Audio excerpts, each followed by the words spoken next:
Halo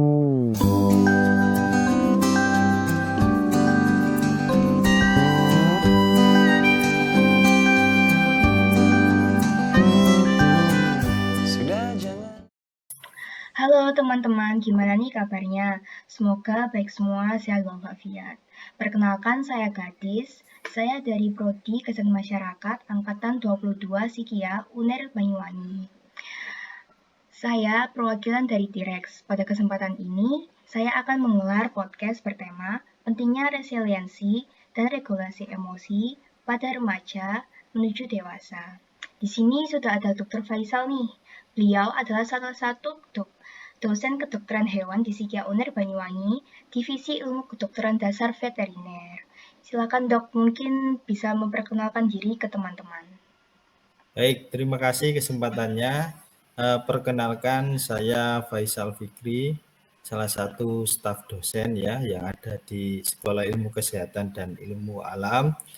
Kebetulan saya mengajar di Prodi S1 Kedokteran Hewan dan fokus bidang saya masuk ke dalam divisi Ilmu Kedokteran Dasar Veteriner. Mungkin itu perkenalan dari saya. Salam kenal semuanya dan salam sehat. Gimana nih dok, kabarnya baik kan? Alhamdulillah baik. Alhamdulillah. Jadi dok, kemarin itu ada kasusnya itu tentang Mario Dandi, anak pejabat. Ya, dia itu menganiaya David hingga koma. Kronologinya, Mario Dandi ini punya pacar yang bernama Agnes. Dan Agnes ini seperti cerita ke Mario Dandi bahwa mantan pacarnya si David ini melecehkan. Tetapi setelah dibawa ke ruang sidang, ternyata itu tidak benar. Lalu mereka merekam perlakuan tidak senonoh mereka dan diupload ke Twitter. Tanggapan dokter tentang kasus tersebut itu bagaimana sih? Baik, tanggapan saya dari sudut pandang persepsi saya pribadi, ini sangat disayangkan ya terjadi di generasi muda. Karena seperti kita ketahui bersama, memang di dalam pelaksanaan kehidupan, itu emosi adalah sebagai sebuah marwah ya, atau sebuah karunia sebenarnya. Di mana dengan begitu kita menjadikan kita sebagai sebuah insan yang istilahnya mampu merespon. Dalam artian, kalau saudara disakiti tentu akan merasa sakit kan seperti itu atau merasakan emosi. Maka dari situ saudara belajar bahwa kalau saya melaksanakan ke orang lain itu akan menciptakan rasa yang sudah saya alami ya. Proses emosi ini memang kita bisa mengambil hikmahnya sebagai proses untuk belajar. Nah, untuk kasus tadi sebenarnya sangat disayangkan ya. Kita sebagai seorang insan ini dibekali sebuah akal ya dari Tuhan Yang Maha Esa untuk dipergunakan sebaik-baiknya. Bahwa di mana kalau saudara mungkin saat ini sedang berkuliah dan lain sebagainya, ada kompetensi yang ingin disampaikan dari suatu mata kuliah logika dan berpikir kritis. Bahwa di mata kuliah tersebut saudara diajari untuk melihat suatu informasi itu apakah sebuah fakta atau hanya sebuah istilahnya informasi yang tidak benar. Nah, maka di kasus tadi yang saya garis bawahi, penerimaan informasi tanpa adanya validasi atau tanpa adanya penunjukan bukti atau istilahnya penggalian apakah benar informasinya tadi pacarnya itu dilecehkan atau tidak. Itu yang pertama. Karena dari situ akan memicu akan adanya respon lanjutan. Nah, maka nanti harapan kami sebagai mahasiswa, saudara melihat sebuah informasi itu jangan langsung ditelan mentah-mentah. Maka butuh ada suatu proses penggunaan akal untuk memvalidasi apakah ini sebuah fakta atau hanya berita yang hoax. Itu yang pertama.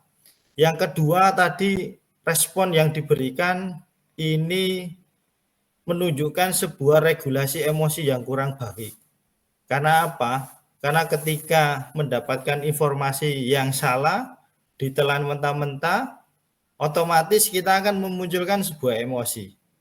Mungkin bukan hanya Mario Dandi saja, mungkin saudara dan lain sebagainya, Jika itu adalah sebuah fakta yang diterima, saudara akan memunculkan sebuah respon emosi. Nah, bagaimana sebuah respon emosi ini bisa dikendalikan? Karena apa? Dari respon emosi ya, itu akan melanjutkan dengan tindakan. Nah, tindakan ini yang bisa kita kontrol. Kalau emosi sudah pasti siapapun akan mengalami emosi jika hal itu terjadi. Tapi tindakan lanjutannya itu yang bisa kita kontrol. Maka ada sebuah saran ya dari orang-orang bijak bahwa ketika sedang emosi diamlah. Ya, jangan mengeluarkan perkataan karena perkataanmu itu akan menyakitkan.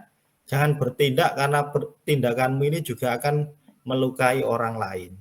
Nah, dari situ kita belajar bahwa pengendalian istilahnya regulasi dari tindakan setelah emosi ini penting bagi setiap mahasiswa. Terutama kalau mahasiswa itu kan istilahnya anak muda ya. Anak muda ini generasi yang sangat berani-beraninya. Dalam artian itu semangatnya menggebu, energinya banyak. Siapapun yang melawan, siapapun yang menentang pasti akan direspon. Nah, seperti itu. Nah, kita harus belajar bagaimana untuk bisa merespon agar suatu emosi yang terjadi itu bisa terkelola dengan baik dan memberikan tindakan yang positif. Bukan tindakan yang anarkis, bukan tindakan yang merusak, bahkan merugikan dirinya sendiri. Mungkin seperti itu. Iya, iya. Jadi anak muda itu harus belajar cara mengontrol emosinya ya, Dok? Iya, betul. Jadi karena muda, ya saya juga pernah muda, maka kita harus belajar. Mungkin kita pernah keliru dalam meregulasi suatu emosi. Namanya juga muda ya, namanya juga manusia. Tapi dari kekeliruan itu kita harus bisa belajar. Oh, ternyata ketika saya emosi, saya respon dengan hal seperti ini, maka akan merugikan baik orang lain maupun diri saya sendiri. Nah, itu yang penting. Jadi evaluasi setelah saudara tindakan itu akan menjadikan saudara pribadinya lebih baik, lebih bijaksana dalam menanggapi sebuah emosi. Oke ya, seperti itu. Oke. Ngomong-ngomong soal emosi nih ya, Dok. Kita kan dari remaja itu kan masih kayak anak muda, enak-enaknya gitu. Lalu ke transisi ke masa dewasa. Menurut dokter, bagaimana sih perubahan emosi yang terlihat dari mahasiswa yang sedang dalam masa transisi? Nah, jadi memang ketika saudara muda ini kan perubahan alam ya, disebutnya sebagai perubahan alam. Bahwa kalau manusia itu perubahan alamnya kan dari dia dimulai di alam roh ya, terus alam kandungan, dia masuk ke alam dunia, terus ke alam balik ya. Setelah balik nanti saudara mengalami transisi lagi, yaitu pernikahan ya. Pernikahan, setelah pernikahan nanti saudara meninggal dan lain sebagainya. Nah, di sini di masa-masa transisi ini adalah masa di mana masa balik atau masa remaja itu memiliki tingkat keberanian yang tinggi. Jadi saudara harus bisa mengelola energi yang begitu banyak ya, emosi yang begitu labil, dan istilahnya saudara harus bisa meregulasinya. Kapan harus bertindak responsif, kapan harus bertindak diam ataupun tenang ya, seperti itu. Memang di dalam controllingnya ini kita agak sulit ya, karena apa? Manusia adalah makhluk sosial, di mana dia akan melihat contoh ya, contoh dari yang lainnya. Maka ketika saudara nanti menghadapi suatu masa transisi ini, pesan saya adalah baik-baiklah dalam berteman. Karena teman juga akan berpengaruh. Ya, berpengaruh banyak. Secara otomatis masa transisi bisa dikatakan adalah masa yang labil. Masa di mana saudara istilahnya follower, kadang tercenderung follower atau ingin menampilkan eksistensi dari diri saudara. Ini loh saya, nah, ini loh saya berani dan lain sebagainya. Pengakuan, nah, itu juga diperlukan biasanya oleh masa-masa remaja. Untuk itu, ketika masa transisi, bekali diri saudara dengan cara berpikir yang positif. bekali diri saudara dengan keagamaan ya, dengan norma-norma yang berlaku di masyarakat dan lain sebagainya. Sehingga ketika saudara di masa transisi itu akan menghadapi suatu masalah, saudara siap dengan acuan-acuannya. Kalau dilihat dari agama, kalau saya merespon suatu masalah dengan cara seperti ini bagaimana? Nah, saudara bisa lihat, oh agama tidak memperbolehkan, maka saya tidak melaksanakan. Saya cari opsional yang lain. Itu yang harus digunakan. Dan ini perlu dilatih. Jadi tidak bisa saudara itu langsung dengan saudara belajar membaca satu buku satu hari, terus langsung praktek ketika ada masalah, saudara langsung berhasil. Tidak. Jadi hal itu perlu dilatih. Saudara perlu istilahnya mendapatkan pengalaman-pengalaman terlebih dahulu dan mengevaluasinya. Istilahnya adalah mengambil hikmah dari setiap kejadian. Nah, ini yang penting buat saudara di masa transisi. Jangan bergaul dengan orang-orang yang istilahnya cenderung untuk mengarahkan saudara kepada hal-hal yang negatif. Dilihat dari norma apapun, apakah itu agama, sosial masyarakat, ataupun hukum dan lain sebagainya. Maka bagaimana untuk bisa menghindari, tetap ya, teman itu tidak boleh memilih-milih ya, tidak boleh dipilih, oh ini anu dan lain sebagainya. Caranya, semua teman saudara boleh jadikan istilahnya pergaulan saudara, circle saudara boleh. Tapi dari circle saudara itu harus saudara memiliki sikap. Dalam artian, oh kalau teman saya itu ketika dia marah, dia langsung melabrak dan lain sebagainya. Ambil sisi pelajaran, oh kalau teman saya itu seperti itu, dia pengaruhnya ke orang lain seperti ini, dilihatnya kurang bagus, munculkan persepsi pemarah dan lain sebagainya. Jadi jangan dihindari, tapi dilihat, oh seperti ini. Dan jangan terpengaruh. Memang agak sulit karena masa transisi masa yang labil. Tapi dengan bertahap tadi saudara berhasil dalam satu kegiatan mengambil sikap, mengambil hikmah, maka itu seperti latihan. Sedikit, lama-kelamaan saudara akan ahli dalam menghadapi suatu masalah tersebut. Ya, mungkin seperti itu. Baik, jadi sarannya untuk kita bisa meregulasi emosi itu dengan berpikir secara positif, lalu memilih-milih teman. Tapi nih dok, biasanya nih ada ya teman itu dia itu semaunya sendiri. Tetapi dia itu menurut saya dia itu sudah dewasa. Tapi dia bersikap seperti anak kecil. Lalu dia itu seperti menjauhi saya, lalu menyuruh teman-teman sekitarnya menjauhi saya dengan menyebarkan rumor-rumor yang tidak baik. Jika seperti itu, apa yang harus saya lakukan ya dok? Oke, baik. Mungkin sebelum dengan kejadian itu kan kita sering toh, kita mendapatkan kritik ya kritik, bahkan kritik secara keras oleh teman-teman kita dan lain sebagainya. Intinya ketika kita menghadapi suatu kritik itu tidak boleh marah ya, tidak boleh marah. Saya ada suatu ini ya pedoman bahwa kalau kita dikritik orang dan itu kita marah dengan kritikan orang tersebut, itu sama dengan kita takabur. Istilahnya kita sombong terhadap diri sendiri. Berarti secara otomatis saudara merasa paling benar kan seperti itu. Maka bagaimana ketika saudara dikritik oleh orang lain, saudara telaah kritiknya. Apakah sebuah kritikan itu bersifat subjektif atau objektif? Subjektif dalam artian ya persepsi dia sendiri.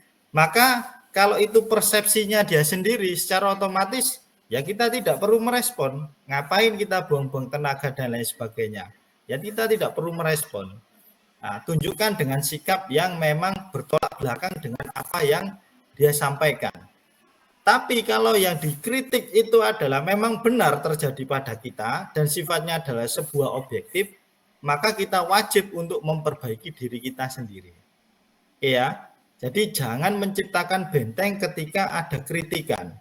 Sama nanti ketika ada seseorang yang mengajak orang lain untuk menjauhi teman kita dan lain sebagainya, ya informasi yang kita dapatkan harus kita telaah.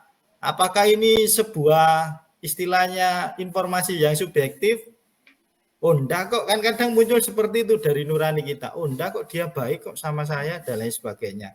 Nah, maka respon itu tidak perlu direspon lanjutan, karena ketika kita merespon itu yang diinginkan oleh pengkritik kita, agar kamu marah, agar yang lain menjauhi, sehingga apa yang tercipta di momentum tersebut saudara seolah-olah seperti yang dia omongkan. Nah, maka ya tadi dipilah-pilah informasinya. Oh subjektif, ya wes lah enggak apa-apa, biarin dia ngomong apa dan lain sebagainya.